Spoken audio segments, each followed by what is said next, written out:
So we've been for another ride out today, down to Hadley in Essex, and bought even more rusty old crap. We've got a Bentel Pioneer, a lovely Amanco Hired Man. I'm going to get that one running, because that's clearly not going to take much at all. That is all there, bar the needle for the oiler. A Wiscona Pep, I believe. And initially I thought that was a Lion, but could potentially be a Hobbs, I think. I'm not sure. It's going to take a little bit more researching. Along with numerous boxes of parts. So we'll get it all out the van and have a little bit better look, closer look, just exactly what it is we brought home. At the van we'll get a little look at what we've got. We've got yet another Bentel Pioneer. I know that looks like there's a lot of bits missing, but I'm pretty certain we've got 98% of it in the boxes, which I'll show you in a minute. And other than the fact that it's dismantled, that does look like a nice unmolested engine that's not been messed around with. Second up, we've got this little Lion. I think that's a 1 3/4 horsepower. Must be a relatively early one, as it's got the Webster low tension ignition. Believe it or not, this was the worst condition one, and it still turns over. Got the trip arm for the mag, and all in all a good, honest, restorable engine. Next up, this is quite a nice one. That's a Wiscona Pep. Again, pretty much complete. Carb is off it at the minute, but that is outside in one of the boxes. Still retains both its original tanks. I wasn't sure. I thought that it had possibly been repainted, but I think there's a fair chance that's actually original. All these engines had been sat under a corrugated tin sheet, or numerous sheets, since the 60s, untouched, so they're allowed to look a little bit rough around the edges. And then the jewel of the lot, as far as I'm concerned, is this lovely little rolled hopper Amanco Hired Man. Now, that's obviously the original skids, and you would have said that that was original, but at some point in its life it has received a petrol paraffin tank, even though it's only a straight petrol hit and miss engine.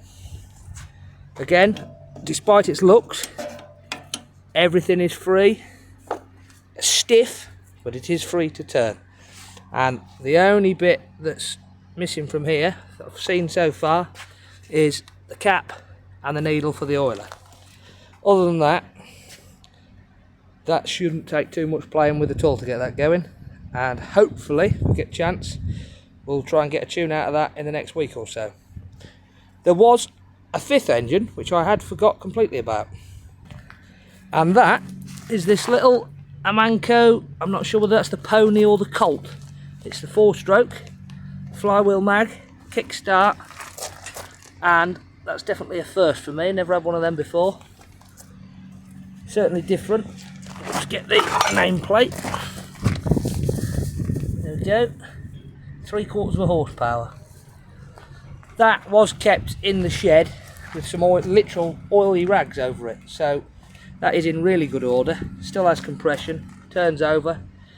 Other than a broken spark plug and a missing exhaust, I don't see anything wrong with that whatsoever. And then also from the same property was these numerous boxes of parts. So remember I was saying about the Bentel and the missing parts?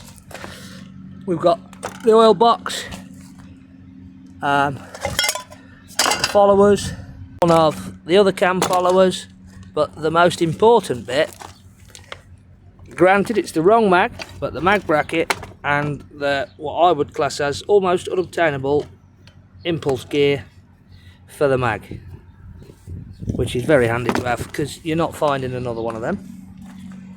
And then also in the boxes we've got numerous bits. There's a Peta mag gear, gear guard and a bracket, a Bradford carb. Lots of Bradfords end up with listed E-carbs grafted onto them, I'm assuming because they go missing or get broken. A Webster bracket, I'm not 100% sure what for. Obviously it's broken, but if you're missing one, that makes it repairable. Few carburetors. That one is a Stewart carb. I'm going to guess that's off of an N-type, being as small as that. Magnetos, a Webster for said broken bracket. Sadly the broken bit isn't attached to the bottom. Another one there. Bosch, another Bosch, a Lucas RS1, a 2-bolt style Amanco low tension mag complete with the bracket, a Hills Brothers flick mag.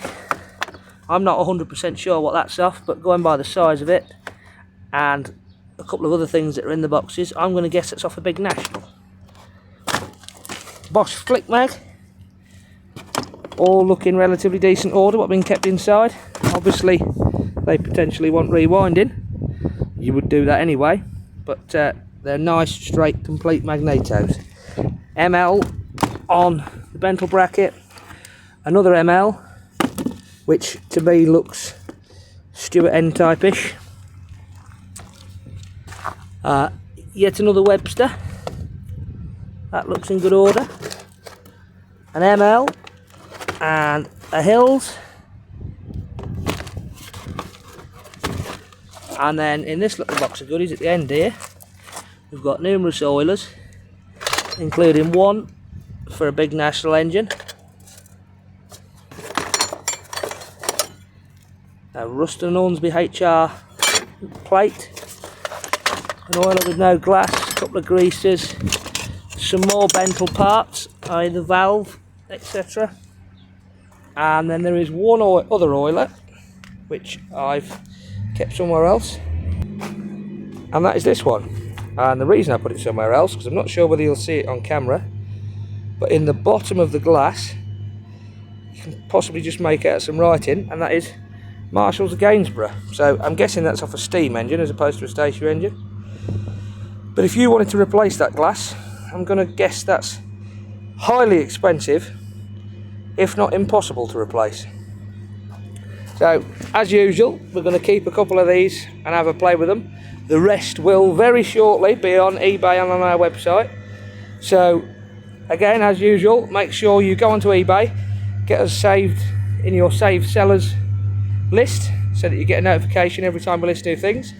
Go onto the website, click on an item, and at the bottom of the page it will say add, subscribe to yourself to the mailing list. Enter your details in there, subscribe to the mailing list to make sure you are the first to find out as soon as we list any of these items and anything else we come across. So on that note, thank you very much for watching, and until next time, goodbye.